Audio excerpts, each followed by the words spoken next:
The money arrived on a Wednesday, not in a letter, not through a solicitor, not with the kind of careful legal distance a man uses when he is discharging an obligation and would prefer no one to think too hard about why. It arrived in a wooden box, sealed with dark wax, delivered to the door of Thornfield House in Somerset by a man on a black horse who said nothing, left nothing, and was gone before the footman had finished opening the door. Inside the box, £4,800 in banknotes, crisp and organized, as though someone had spent time making them right before sending them. And beneath the notes, a single card, blank except for 2 words in a hand Marin Ashby did not recognize. For you, not for your father. Not for the Ashby estate, not to the household account, or the family trust, or any of the legal architectures men use to transfer money between themselves without having to acknowledge what they are actually doing. For you. Marin was 23 years old and had been told, 6 weeks ago, that her entire dowry, £4,800, saved across her lifetime by a mother who had died 3 years earlier and a grandfather who had believed in the future, had been transferred, by her father's signature, to cover a debt owed to the Duke of Ashmore. She had not wept. She had asked 2 questions: who authorized it, and can it be reversed, and had received the same answer to both. Your father. She had understood, in the specific way a woman understands something she cannot change, that the money was gone. And now it was back. She stood in the entrance hall of Thornfield House, with the open box in her hands, and the card face up, and £4,800, looking back at her, and she felt something she had not expected to feel. Not relief, not gratitude, not even surprise exactly. Suspicion. A man does not return a woman's money without wanting something in exchange. That was not cynicism. That was England in 1816, and she had spent 23 years learning its rules. She closed the box. She set it on the hall table. She went to her writing desk and picked up her pen. She wrote 1 sentence. It said, "Why?" Before we continue, kindly support the channel by subscribing and liking this story to reach others wherever you are listening from. I want you to know, this story is about a question that sounds simple and isn't. Why does a powerful man do a kind thing?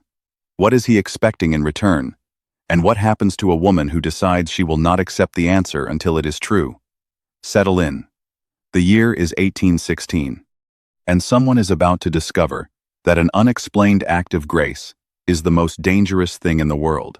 In Regency England, a woman's dowry was the property she brought to a marriage, typically a sum of money, occasionally land or goods that passed, upon marriage, to her husband's legal control. Before marriage, it was technically the father's to manage, and, in the eyes of the law, his to dispose of. A father could, under English law, use his daughter's dowry funds to pay his own debts before her marriage, leaving her legally entitled to nothing. She had no independent recourse. Women could not bring civil suits in their own names, could not control their own finances, and could not prevent their fathers from making financial decisions on their behalf. The dowry was not hers until it was given to a husband, and even then, it ceased to be hers in any meaningful legal sense. This was not unusual or illegal. It was the ordinary operation of property law applied to a woman. Lord Philip Ashby had once been a man of reasonable fortune and unreasonable optimism. He had been born into a Somerset family of good standing, inherited a comfortable estate at 30, managed it adequately for a decade, and then, through a series of decisions that each seemed reasonable at the time and collectively constituted a spectacular unraveling, had arrived at 61 in a condition of financial precariousness, so complete that he had spent the previous 2 years making calculations no father should have to make. He was not cruel. Marin had never thought him cruel. He was weak in the specific way that charming men are sometimes weak. He had spent his life believing the world would be accommodating, and when it was not, he had borrowed from the future rather than confronting the present. The debt to the Duke of Ashmore had begun as £700, a private loan, arranged 3 years ago, at interest, to cover a shortfall in the estate's autumn revenues. £700 at 12%, compounded quarterly, had a way of becoming £4,800 in 3 years, if one did not attend to it. Lord Ashby had not attended to it. The Duke's solicitor had arrived in September with a letter of demand. Lord Ashby had looked at the number, looked at his account books, looked at the single liquid asset available to him, his daughter's marriage settlement, held in trust by his late wife's solicitor and technically accessible to him as trustee, and made the calculation. He told Marin on a Tuesday evening, in his study, with the fire lit against the October chill, in the tone of a man who has decided how to present a thing before he presents it. The settlement funds were the only available resource, he said. Carver will arrange alternative provisions. I have spoken to Lord Tilbury about a potential. You used my mother's savings, Marin said. As trustee, I was legally to pay a duke's interest. He was quiet for a moment. It was the only option, Marin. She had looked at him for a long time. Then she had said, "Was it?" and left the room. She had not wept. She had been saving her mother's weeping for things that deserved it, and this was not yet one of them. This was still in the category of things that could potentially be addressed, if one thought about them clearly enough and refused to treat them as fixed. She wrote to Carver, her mother's solicitor, that night. His reply had been gentle and useless. There was no legal mechanism by which she could recover the funds before her marriage, assuming her father had followed the proper procedures, which he appeared to have done. She wrote to her father's man of business. She wrote to the estate's banker. She received in return several versions of the same message. The transfer was legal, the debt was legitimate, and there was nothing to be done. She folded each letter in its envelope, put it in her correspondence box, and continued to think about it. She was still thinking about it, 6 weeks later, when the wooden box arrived. The Duke's system in Regency England created a small class of men who existed, practically speaking, outside the normal operation of social consequence. A duke's word carried the weight of centuries of accumulated precedent. He could attend any social event, approach any person, and expect deference not from personal merit, but from structural authority. He could also, and this is important, do things that would destroy a lesser man's reputation without consequence to his own. Return a debt unprompted? Peculiar. Perhaps eccentric. But for a duke, forgiven in an hour. The disparity of power between a duke and the daughter of an indebted Somerset baron was not merely financial. It was categorical. She had no leverage, no recourse, and no social standing from which to negotiate. That is what made her question asked directly, in writing, to his face, so extraordinary. The Duke of Ashmore was 34 years old, which was younger than the title sounded, and the title sounded very old.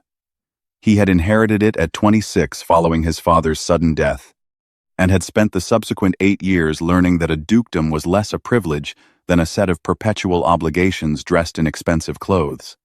His name was James Aldrich Voss, and he had been called various things by various people. Formidable, by people who respected him. Cold, by people who had tried to charm him and failed. And in one memorable anonymous letter, sent to his club, the only man in England capable of making a room feel smaller by entering it. He did not dislike people. He had simply reached an arrangement with most of them. He would be exactly what the title required. They would be exactly what their positions required, and the machinery of social life would proceed, without the friction of anyone expecting anything genuine. He had called the debt in because his own solicitor had flagged it as an unrecovered asset, and recovering unrecovered assets was part of managing a dukedom properly. He had not thought particularly about Lord Ashby when he signed the demand letter. He had not thought about Lord Ashby's daughter at all. He thought about her now. It had happened at the Winterton Assembly in October. He had arrived late, which he did at most social events as a matter of principle, and had been making his way through the room with the focused efficiency of a man executing an obligation he intends to complete in under an hour, when he had heard not seen, heard first a voice that was saying something distinctly unusual. The voice said, "If you'll observe the third figure from the left, Lady Merton, you'll find it confirms what I said about the Dorset yield. The pattern is consistent across 4 years." He had turned. A young woman in a gown of pale sage green was holding what appeared to be an estate ledger, not a dance card, not a piece of sheet music, an actual leather-bound farm ledger, and was showing it to a woman of 60 who was looking at it with the focused attention of someone who had asked a serious question and received a serious answer. He had stood there for longer than he intended. She looked up and caught him staring. She did not look away. She met his gaze with the direct assessment of someone who was trying to determine whether he was going to become a problem, and appeared to conclude, after approximately 3 seconds, that he was not, at which point, she returned her attention to Lady Merton and continued her analysis of the Dorset yield data. He had asked his hostess, before leaving, who she was. The answer was, Maren Ashby, daughter of Lord Ashby of Thornfield. A sensible girl, they say. A pity about the father. He had driven home and told himself that it was nothing. He had instructed his solicitor, the following morning, to review the terms of the Ashby debt, and had discovered in the middle of reading the file that the funds recovered had included a sum transferred from a marriage settlement trust, which meant that the money he had received was not Lord Ashby's money in any meaningful sense. It was a dead woman's savings, held for a daughter, used without her knowledge to pay a debt she had no hand in creating. He sat with this for 2 days. Then he ordered the box. In Regency England, direct correspondence between an unmarried woman and an unrelated man was considered deeply improper, potentially scandalous, and capable of damaging a woman's reputation permanently. A letter from a woman to a man was interpreted, by default, as a form of interest. A woman who wrote to a duke without the intermediary of a family member or solicitor was, in the language of the time, presuming. She was also, technically, breaking a social rule so fundamental that most women of her class would not have considered doing it, regardless of the provocation.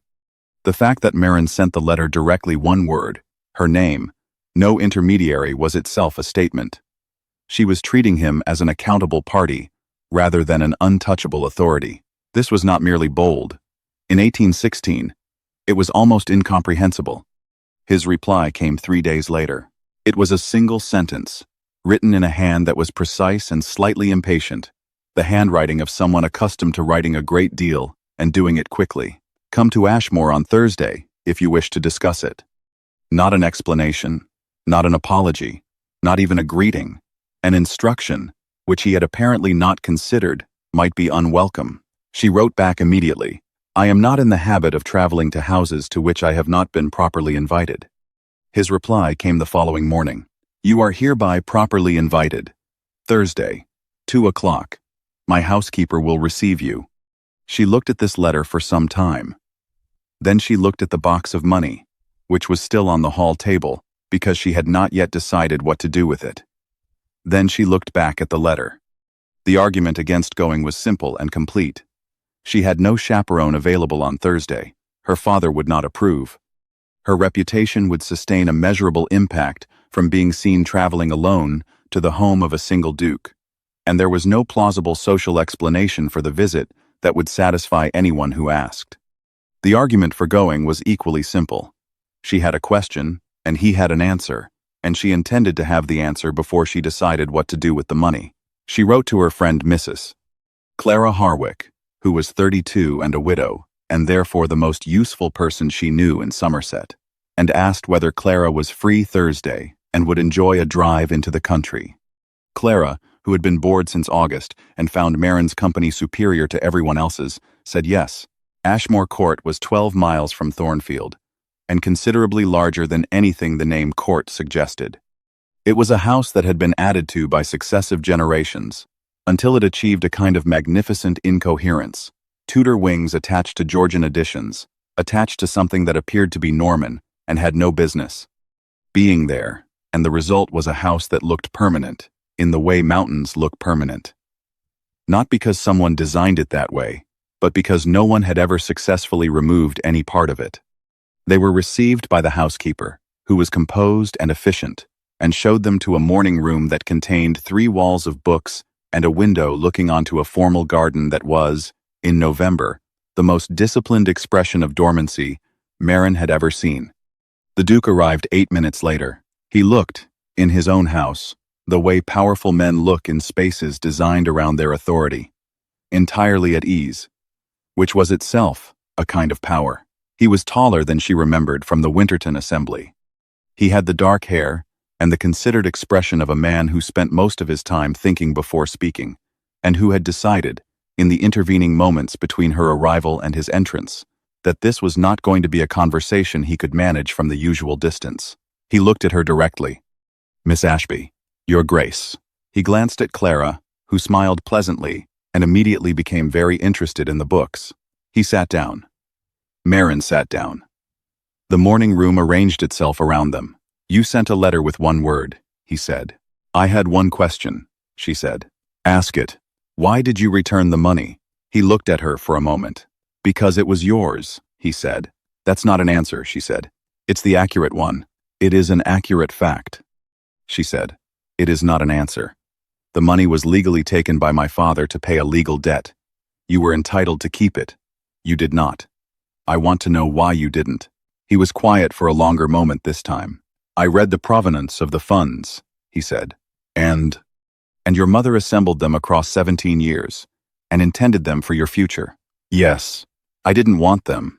"You didn't want them," she repeated, with the specific tone of someone who has heard something and needs to examine it from multiple angles before accepting its content. "No. Why?" He looked at her with the expression of a man who has reached the edge of what he intended to say and is discovering that the edge came earlier than expected. "I'm not certain I can explain it in terms you would find satisfactory," he said. "Try."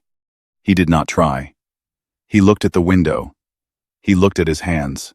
He looked at her with the expression she would come to recognize, over the following months, as the expression of a man who was capable of honesty but had not, in recent years, found it particularly necessary. "Perhaps we could begin with the less complicated question," he said. "Which is what you intend to do with it." "I intend to return it to you," she said. He blinked. It was, she noted with some satisfaction, the first time his expression had changed since he entered the room. "I beg your pardon?" "The debt was legitimate," she said. "My father borrowed money he could not repay. The estate owes a debt. I am not willing to have my mother's savings used to discharge it. But I am also not willing to be indebted to a man whose motives I don't understand.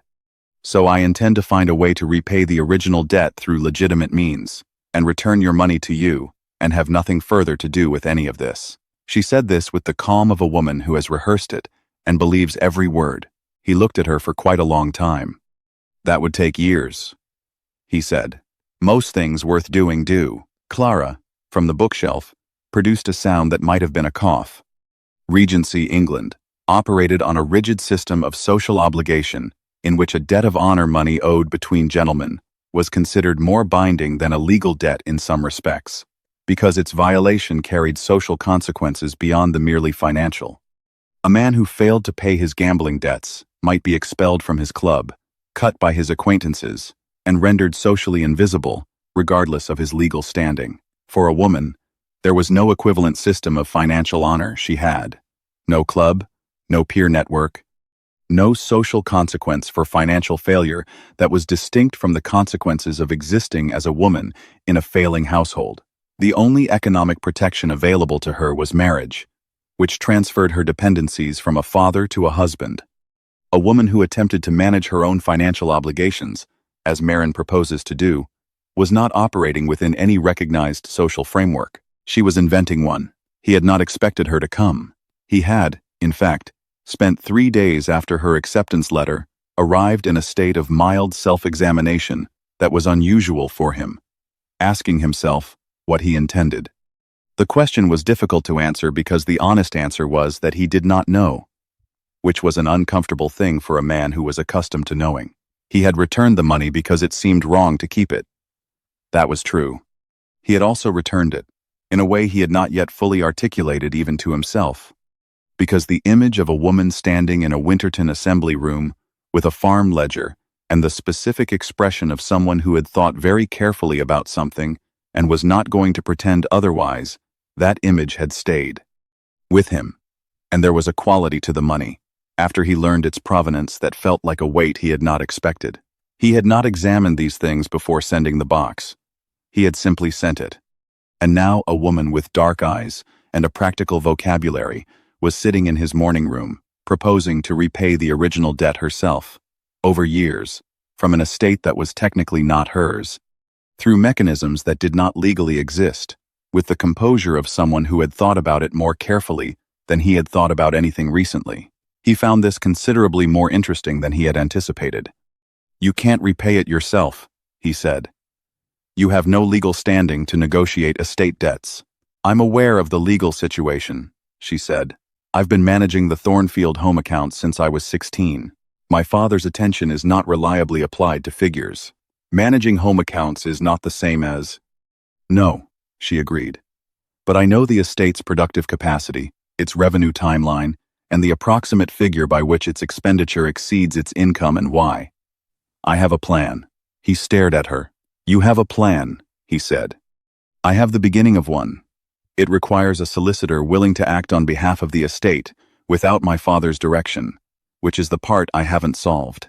Your father would need to authorize any— My father would authorize whatever I asked him to authorize if I presented it correctly," she said. "He is not obstructive. He is inattentive. Those are different problems." Clara had given up on the books and was now openly watching this conversation with the expression of a woman attending a very good theater production. James looked at Marin Ashby and felt the particular sensation of a situation developing without his having fully decided to allow it. "What does your plan involve?" he said. "A review of the estate's timber rights, which have not been assessed since 1809, a renegotiation of the grain contracts on the South Fields, which are currently undervalued by approximately 18%, and a controlled sale of the Dorset parcels, which have been producing inconsistently and are worth more sold than held." He was quiet for a moment. "You said something about the Dorset yield at the Winterton Assembly." "I did. To Lady Merton. She has similar parcels in the county and was having the same problem. The issue is soil drainage, not fertility. It's correctable if you're willing to invest in the first year." You were showing her a ledger. "I had been to her estate the previous Thursday. I brought the data." He looked at her.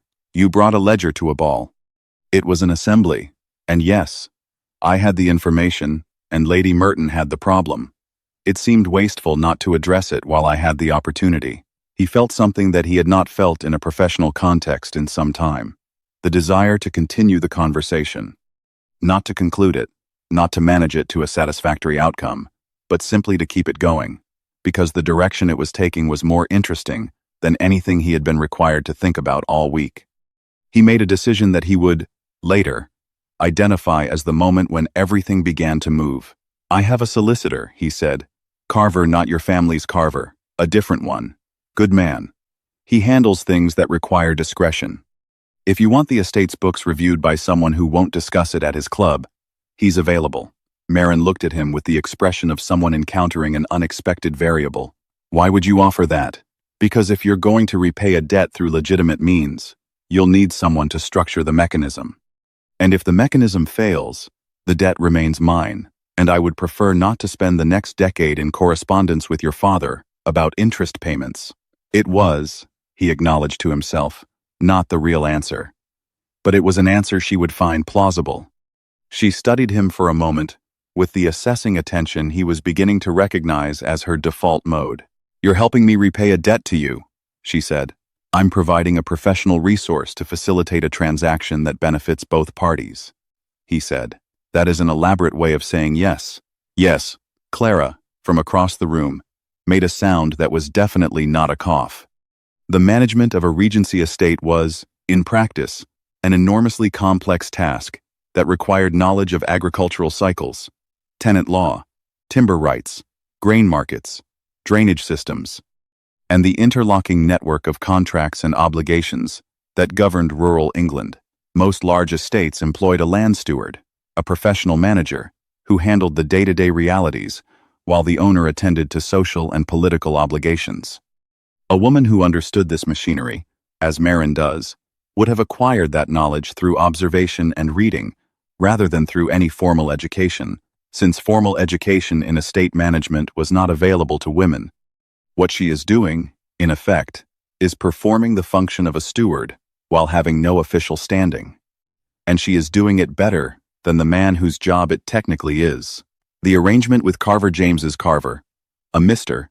Frederick Elliot of Bath, a man of 50 with a talent for reading documents at speed, and a deep disinclination toward unnecessary conversation began in December.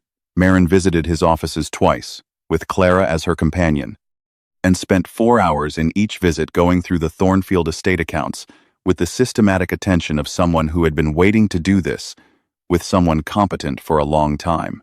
What Elliot found was this: the estate was not ruined. It was managed badly, which was a different condition. The Southfield grain contracts were, as Marin had suspected, undervalued not through fraud, but through inattention, and the land steward's habit of renewing contracts without renegotiation. The timber on the North Wood had not been surveyed in 7 years, and contained, by Elliot's estimate, considerably more value than anyone had assumed. The Dorset parcels were problematic but saleable at a price that would, combined with the other corrections, produce enough over 3 years to retire the original debt entirely. Lord Ashby, presented by his daughter with a set of proposed modifications to the estate's management strategy, signed everything she put in front of him, with the mild bewilderment of a man who is aware that things are being handled and is content not to examine how. The Southfield contracts were renegotiated in February. 18% was, if anything, a conservative estimate. The new terms produced 22% more income annually than the previous arrangement. The timber survey was conducted in March. James received reports from Elliot at intervals that were, technically, routine professional correspondence, and were, in practice, something he found himself reading with more attention than any correspondence warranted. Not for the financial details, those were competent and unremarkable. For the notations in the margins, which were in a different hand from Elliot's, and which said things like, "The previous survey missed the eastern stand entirely," which is mature and ready for selective harvest without damage to regeneration, and also, the steward appears to have been marking the drainage survey as complete since 2014 without actually completing it. Recommend termination. The marginal notations were, he was fairly certain, hers. He wrote to Elliot to confirm this. Elliot replied that yes, Miss Ashby reviewed all documentation before submission, and her annotations had, in 2 instances, identified errors in his own work that would have caused problems later. James read this letter twice. He found reasons to be in Bath in January, which was unusual for him. He found reasons to pass through Somerset in February, which was more unusual. He did not call at Thornfield, because calling at Thornfield would have required a social explanation that he had not yet constructed. He wrote letters instead. They were, initially, about the estate. They evolved, gradually, into letters about other things. A question she had raised in her last note about grain futures.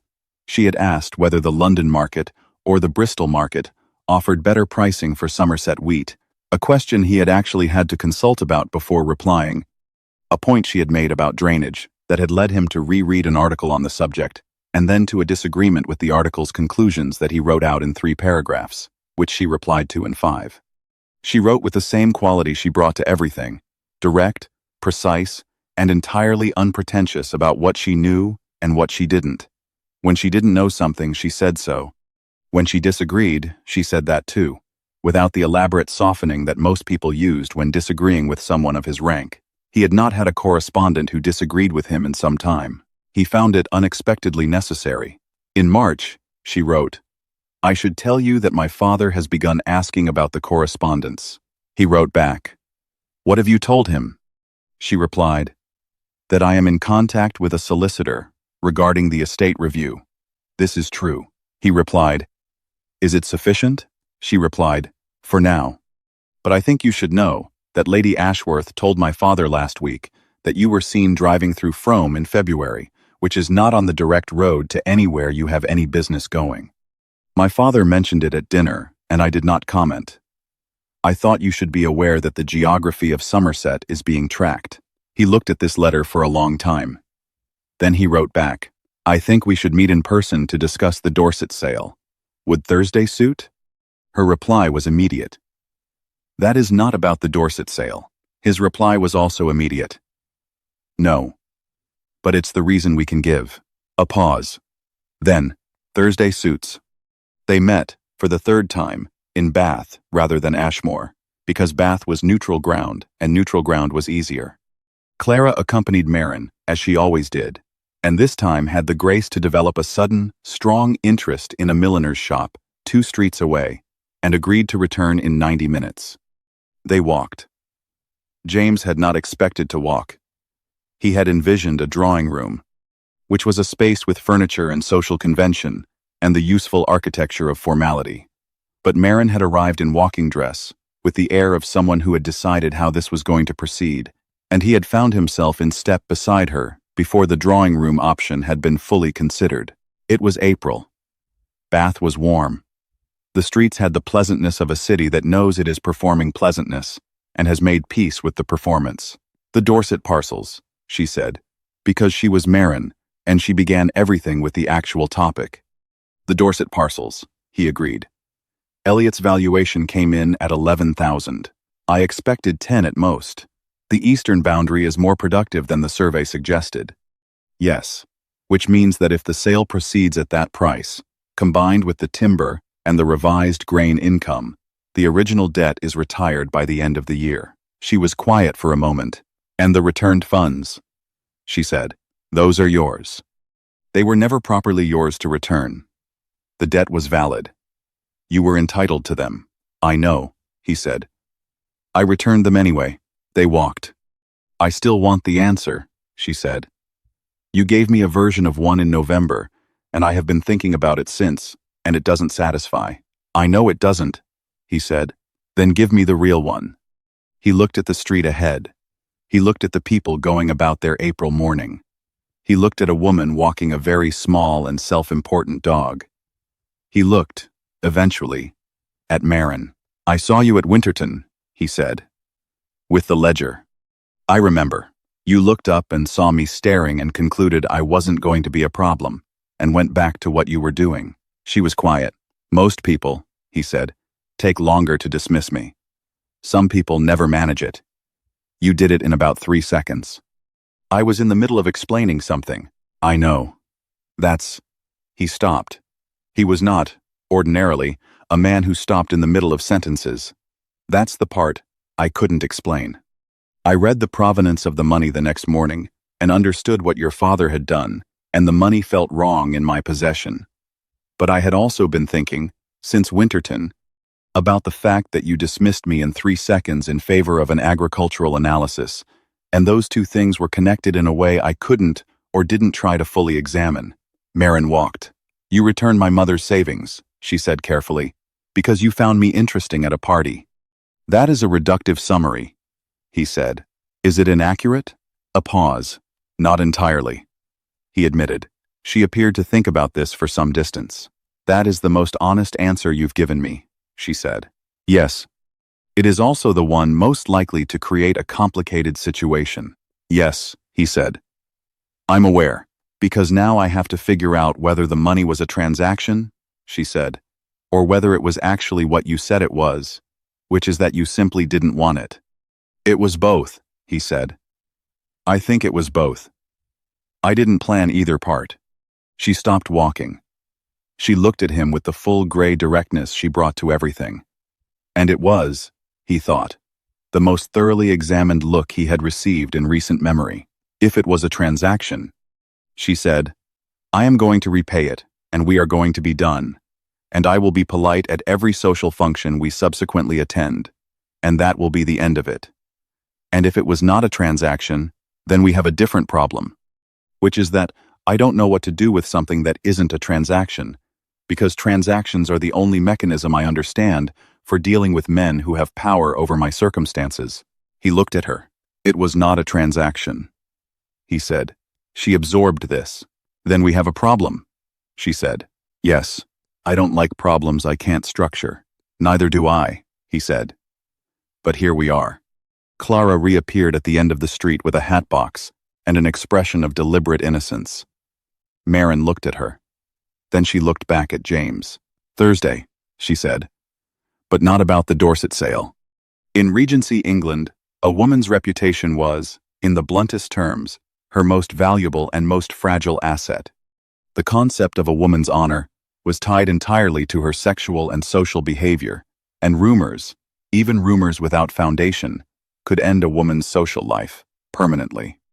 A woman seen in regular, unchaperoned correspondence with an unrelated man was already in compromised territory.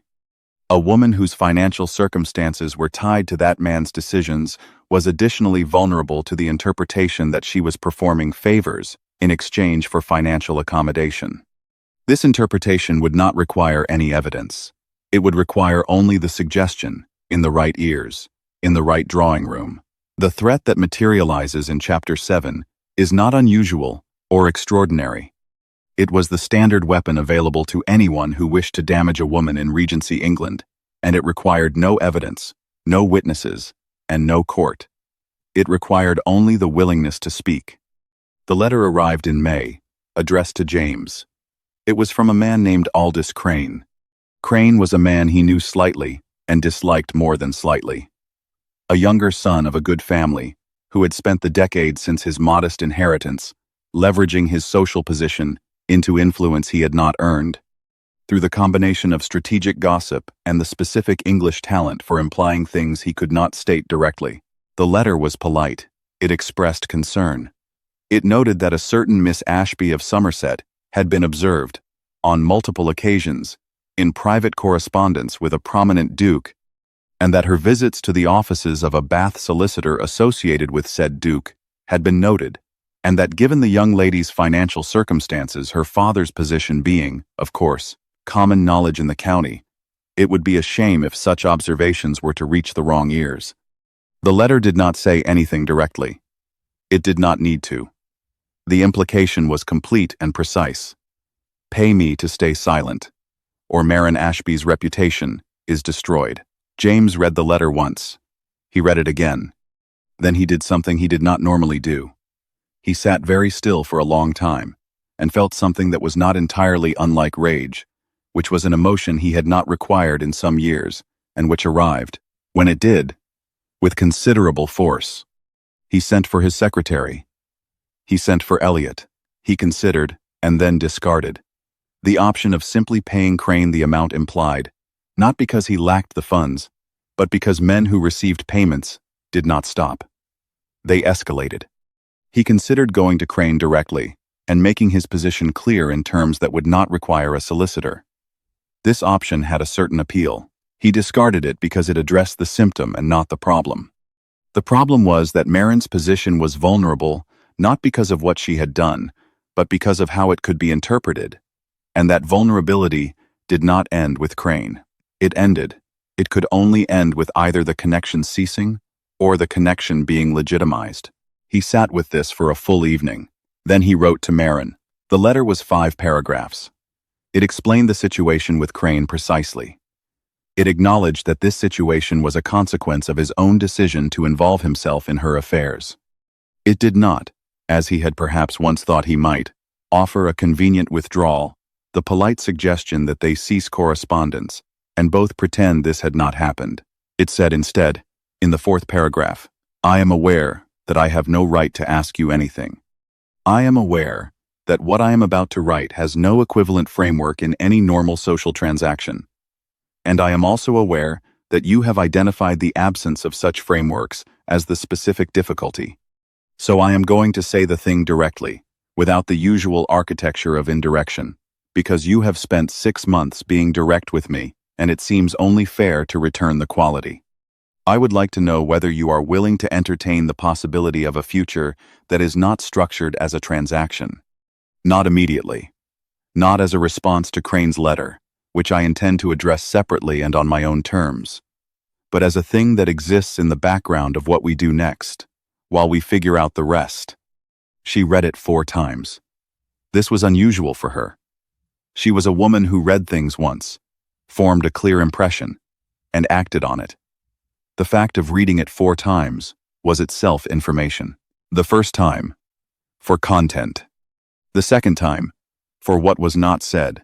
The third time, for whether it was honest or whether it was the kind of honesty that is deployed strategically, which is the most dangerous kind. The 4th time, because she wanted to. She went to see Clara, who had been waiting with the patience of a woman who had known since approximately November that this was coming, poured tea and said nothing, and let Marin think out loud for 40 minutes. Marin said, in the course of those 40 minutes. He is a duke, and I am a baron's daughter with an insolvent father, and there is no version of this that society finds uncomplicated. The money changes nothing, and also changes everything, and I cannot decide which it changes more. He is honest in the way that people are honest when they have not had to be honest for a long time, and have chosen to be anyway. And I don't know how durable that is. I am not afraid of him. I am afraid of what I might be willing to do with someone I am not afraid of. And finally, after a long silence, he read the agricultural article and wrote 3 paragraphs about why he disagreed with the conclusion, and then I wrote 5, and he replied to all 5, and the replies were good. Clara said, "And?" Marin said, "And I think that matters to me more than it probably should." Clara said, "It probably should matter to you." "Why probably shouldn't it?" Marin thought about this. "Because," she said, "if I decide that it should matter, then I have to figure out how to be someone who is involved with a duke, and the only model I have for that is the thing I told him. I didn't understand a transaction, and he has specifically said it is not that. And a thing that is not a transaction, and is not defined by a transaction, is a thing I have to understand on its own terms. And I don't have the terms yet." "Perhaps," Clara said. "The terms are what you negotiate while you go." Marin looked at her. "That's very simple," she said. "Most true things are." She wrote back the following morning. Her letter was 2 pages, which was longer than any letter she had written him, and covered the following: the Crane situation, which she had a view on, and which she outlined in the first half page. Her view was that Crane should be confronted not through legal channels, which would require disclosure, but through the targeted deployment of information about his own financial dealings, which Elliot had encountered in passing during the estate review, and which were considerably more interesting than Crane had apparently anticipated anyone knowing. She outlined her reasoning in 3 specific points, with the relevant documentation cited. The question of the debt, which she wished to be clear, was not resolved by a different future. The debt was real, and she intended to repay it regardless of everything else. And then, in the final paragraph, separated from the rest by a space: "I read your letter 4 times. That is not usual for me. I think you know what it means that it isn't usual. I am not going to pretend it means something different, because the situation is complicated. The situation is always complicated. I have decided to be someone who does not use complication as a reason to not say the accurate thing. The accurate thing is, yes, not immediately, and with terms we establish as we go, and with the full understanding that I will continue to manage the estate accounts, and correct your solicitor's arithmetic, and bring ledgers to parties, if I feel it's warranted. But yes, James handled Crane on a Tuesday morning, in a way that Marin did not ask about, and he did not detail, and which resulted in Crane removing himself from the county for an extended visit to relatives in the north of England, from which, as far as anyone could subsequently determine, he did not particularly hurry to return. What James had done was this: he had written to Crane a single letter, brief and precise, noting that he was aware of the specific nature of the documentation Elliot had encountered regarding Crane's financial arrangements, that this documentation was currently in the safekeeping of 2 separate solicitors, and that its disposition was entirely subject to Crane's future behavior. It was not a threat, it was a statement of facts. The implication was complete and did not require elaboration. He had then called on Crane, because a letter alone was not always sufficient, and a personal call from a duke in the morning, with the specific quality of attention James was capable of directing at a person when he chose to direct it, tended to clarify matters considerably. Crane had understood. He had written to Marin the following morning to tell her it was resolved. Her reply had been immediate. 3 lines about the Dorset sale, a correction to Elliot's latest figures, and at the end, in smaller handwriting than the rest: "Thank you. I mean it, not as a transaction." He had read those 5 words more times than he intended to count. The formal payment of a debt in Regency England involved the production of a receipt, a signed document, acknowledging that the obligation had been discharged. For a debt of this kind, the receipt would be drawn up by the creditor's solicitor, signed by both parties, and retained as legal proof that the obligation was extinguished. For Marin, this document was not merely financial. It was the termination of the last legal mechanism by which she was connected to James as a creditor. After the receipt was signed, she owed him nothing. Whatever came next came from a different place. The Dorset sale completed in October. Combined with the timber revenue, the renegotiated grain contracts, and the repayment schedule Elliot had structured across the preceding 12 months. The original debt, £700, at the root of everything, grown over 3 years to £4,800, was retired in full. Elliot produced a receipt. Marin's father signed it, as was legally required. The document was sealed and filed, and the obligation was, in every sense, the law recognized, extinguished. James received his copy of the receipt by messenger on a Friday morning. He looked at it for some time. On the back of the receipt, in handwriting he recognized, someone had written, "We are now even. All debts cleared. What comes next is its own thing entirely." He turned it over. He turned it back. He looked at the window, which looked onto his London garden, which was in November, doing what gardens do in November, and not making it particularly interesting. He picked up his pen. He drove to Somerset the following Thursday. Not with a letter of advance notice. Not with the pretense of estate business or solicitor's correspondence or any of the frameworks they had been using for a year to give their connection a legible shape. He drove to Somerset on a cold November morning in the carriage that bore the Ashmore crest and knocked on the door of Thornfield House and asked for Miss Ashby, please. The butler, who knew perfectly well who he was and what it meant for a duke to present himself at the front door without announcement, composed his expression with professional difficulty and went to find her. She came down the stairs in a working dress of dark green wool, the kind she wore when she was doing things with the accounts, because she had apparently been doing things with the accounts and had not. He noted with something that was adjacent to delight, changed to receive him. She stood at the bottom of the stairs and looked at him in the entrance hall. "You didn't write ahead," she said. "No." "Why not?" "Because," he said, "I didn't want to give you time to structure it." She looked at him with the gray, direct eyes. "That is a very accurate assessment of what would have happened," she said. "I know." She came down the last step. "The debt is cleared," she said. "I know," he said. "I received the receipt. You read the back." "Yes." "Then you know where we are." "We are at the beginning of something that is its own thing entirely," he said, "and I find I would like to discuss what that means, here, without a solicitor, or a letter, or a neutral location. If you're willing." She looked at him. "My father is in the study," she said. "If we are going to have this conversation without intermediaries, he should probably be involved." He nodded. "Also," she said, "I should tell you that I noticed the carriage has the Ashmore crest, which means the entire village of Thornfield already knows you're here. So whatever discretion we were previously exercising has ended." "I'm aware," he said. "I didn't bring a different carriage." She studied him. "You brought the crested carriage on purpose," she said. "I wanted it to be clear that I was here." Something moved across her face, not the smile she sometimes produced at his more precise observations, but something quieter and more permanent. The expression of a woman receiving confirmation of something she had been carefully hoping was true. "Come in," she said. "I'll get my father." In Regency England, the announcement of an engagement between a duke and a baron's daughter would have been considered a significant social event, not unprecedented, but notable.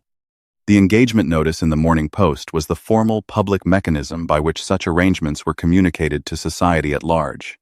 For Marin, the engagement announcement would also have carried a secondary function.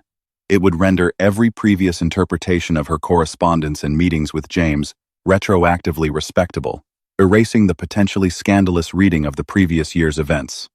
Society's memory was selective and self-serving, and a duchess-in-waiting was a very different figure from a baron's daughter conducting irregular financial discussions with a duke. The same facts, reframed by the announcement, became not compromise, but courtship.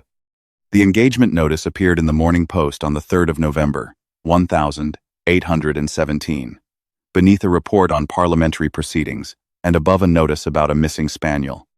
It described, in the terse and formal language the Morning Post applied to such matters, the forthcoming marriage of the Duke of Ashmore and Miss Marin Ashby of Thornfield, Somerset. Marin read it at the breakfast table at Thornfield House and found, as she had expected, that it produced in her a sense of completion rather than the sense of beginning that the occasion was perhaps supposed to inspire. This was because, she thought, the beginning had happened somewhere else. It had happened in a morning room with a ledger. It had happened in Bath in April. It had happened, in 100 small ways, across a year of letters about grain prices and drainage surveys, and 3-paragraph disagreements about agricultural articles. The announcement was not the beginning. It was the making official of something that had already happened. James arrived at Thornfield for dinner that evening. He was, she noted, in the crested carriage again, which he had continued to use for all visits to the county since November of the previous year, a fact that had resolved the village speculation decisively, and the neighborhood gossip almost as quickly. They ate dinner with her father, who was in better spirits than he had been in years. The estate was performing well, his debts were cleared, and his daughter's engagement to a duke had restored his social confidence to a point that Marin found both touching and slightly exhausting. After dinner, they walked in the garden, as they had come to do, and the November dark was cold and clear, and the Thornfield garden had, in the year since she had finally sorted out the drainage problem, begun to produce in autumn the kind of quiet productiveness that a well-managed piece of ground produces. The quarterly returns were strong, she said. I read them, he said. Your marginal note about the east boundary tenant was correct. Elliot revised the assessment.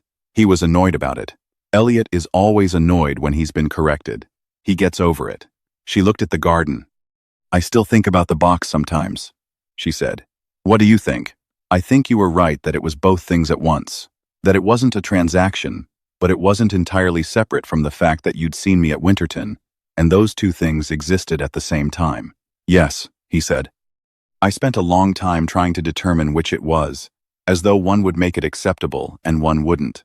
And I think both were acceptable. A man can do the right thing for mixed reasons, and it can still be the right thing.